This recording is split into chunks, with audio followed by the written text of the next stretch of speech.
सीताराम मित्रों, सुंदरकांड जो है ना बहुत व्यक्ति पढ़ते हैं। सुंदरकांड पढ़ते भी हैं और उन्हें मतलब बहुत दिन हो गया हो पढ़ते पढ़ते, लेकिन उन्हें ये समझ में आता है कि हम सुंदरकांड तो बहुत दिन से अध्ययन कर रहे हैं गुरुजी और प्रतिदिन पढ़ रहे हैं, मगर ऐसा कुछ लाभ दिखाई नहीं देता है।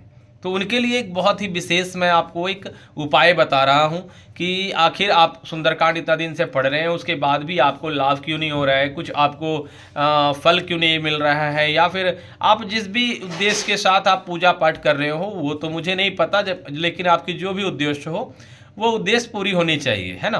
तब आपको क्या होता है कि भगवान पे भी जो विश्वास है वो और सुदृढ़ हो जाता है और आपकी जो है भक्ति जो है वो बढ़ जाती है।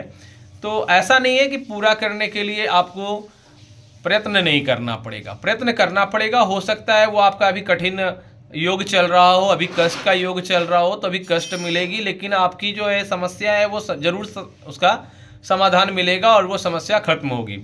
लेकिन चलिए, आज का विषय है कि सुंदरकांड अगर आप पढ़ रहे हैं तो आप कुछ गलती कर रहे हैं, उसे आप पहले सुधार लें। गलतियों को सुधारने के बाद क्या होता है, नियम से अगर आप करते हैं तो जो कुछ ऐसा जो टल रहा है या किसी कारण से वो रुक रहा है, वो कारण तो बंद हो जाए कम से कम। तो पहले तो हम जानेंगे कि हमें करने का जो सही तरीका है वो क्या है। तो देखिए, सुंदरकांड तो सब कोई पढ़ना आपको बता देते हैं कि सुंदरकांड आप पढ़ें, सुंदरकांड इस तरह से पढ़े, सुंदरकांड सुबह पढ़े, रात में पढ़े। मैं आपको देखो, मैं ज़्यादातर जो बच्चे होते हैं जो अभी पढ़ाई के लिए या फिर नौकरी के लिए वो तलाश कर रहे हैं और उसके लिए सुंदरकांड पढ़ रहे हैं, तो उन्हें तो मैं हमेशा बताता हूँ कि सुंदरकांड हमेशा 9 बजे रात्रि के बाद ही पढ़ें, ठीक है। वो उनको वो ज़्यादा लाभ होगा। आधा घंटा 1 घंटा जितना देर उनको लगे, जितना श्लोक पढ़ सके उतना ही पढ़े, लेकिन रात को 9 बजे के बाद पढ़े।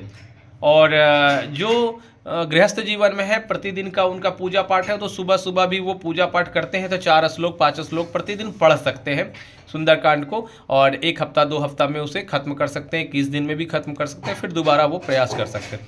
लेकिन अभी सुंदरकांड तो पढ़ रहे हैं, लेकिन सुंदरकांड में कुछ तो त्रुटि है जो मेरे पास कमेंट आ रहा है। तो उस त्रुटि को मैंने बहुत कुछ समझने के बाद लास्ट में मुझे एक निष्कर्ष मिला कि अच्छा, गलती यहाँ हो रही है। तो गलती क्या हो रही है? गलती हो रही है सुंदरकांड पढ़ने से कम रामचरितमानस से, या आपके पास रामायण है उसमें से किष्किंधा कांड के कुछ श्लोक कुछ पाठ पहले कर ले।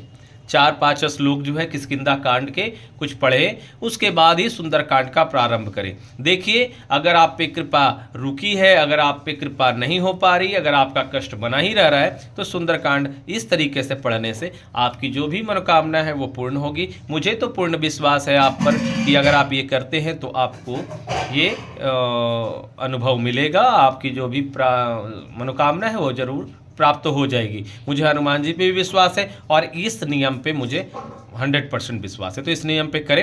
हनुमान जी पे तो सबको विश्वास है, राम जी अवश्य आपके कार्य सफल करें, आपकी जो भी मनोकामना है वो पूर्ण हो। मैं भी आपको यही आशीर्वाद देता हूँ। चलिए ठीक है, सीताराम सीताराम सीताराम।